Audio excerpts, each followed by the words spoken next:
મુંબઈમાં અતિભારે વરસાદના કારણે હાલાકી પડી રહી છે। એનડીઆરએફે એક વિસ્તારમાંથી 49 લોકોને બચાવ્યા છે।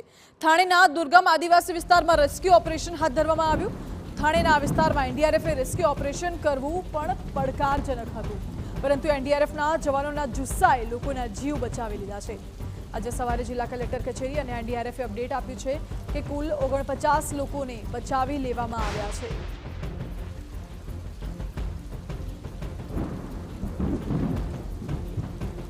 તો આ દ્રશ્યો જ્યાં લોકો પરેશાન છે। મેઘો મુશળધાર વરસ્યો અને અતિભારે વરસાદના કારણે ભારે હાલાકીનો સામનો લોકો કરી રહ્યા છે।